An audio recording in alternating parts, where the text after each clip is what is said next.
20 years ago, America was involved in a different war with a very different set of communication challenges for our soldiers overseas and their loved ones back home. It was at that time that Stephen Bradshaw wrote a volume of handwritten letters to his wife back at Fort Benning. He joins us now to tell us about the book that he has produced from those letters, Dear Diane, Letters from the First Gulf War. Good morning. Morning. Good morning. Thank you for having me. Oh, we're so pleased to have you. There was none of this. No, absolutely not. That came later. Yeah. Well, what a great concept, because, I mean, the handwritten letter is almost an art form that is gone.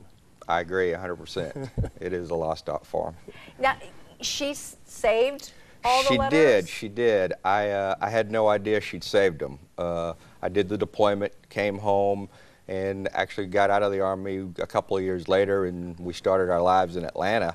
And a couple of years ago, I happened to be doing a project, a long overdue project of cleaning up my basement, and found this nondescript box.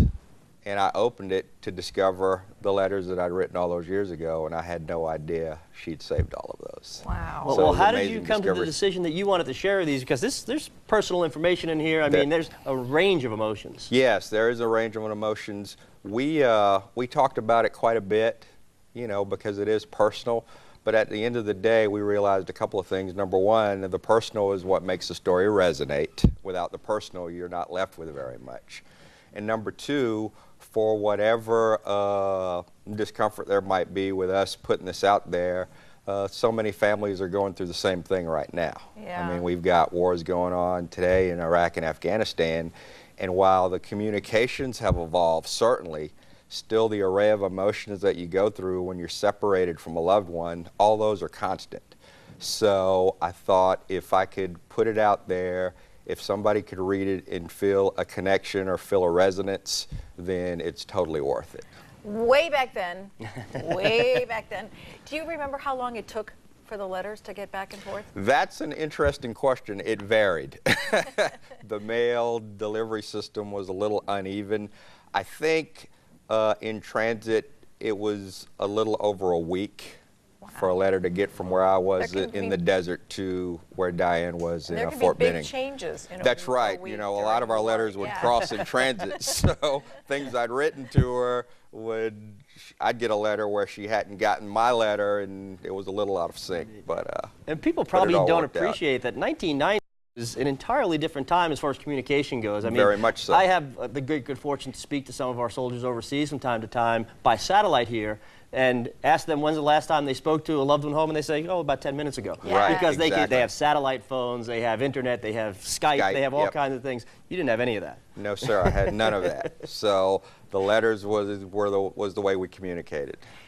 To keep this art form, and it is an art form, going, I mean, do you think it's we're fighting a losing battle in trying to get people to maybe communicate this way? I don't want to be pessimistic about it, but probably. I mean, you know, you can't stand in the way of technological advancement.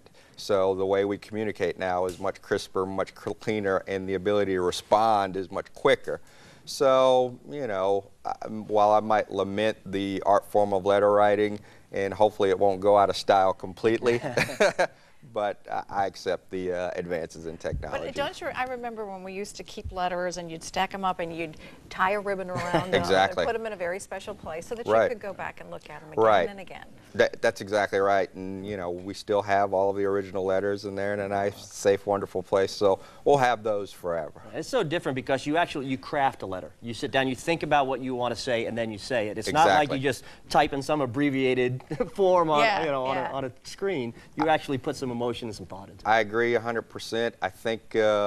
I think probably what I lament the most with our advances in technology is, as I'm fond of saying, there's not enough time for reflection. It's always responding.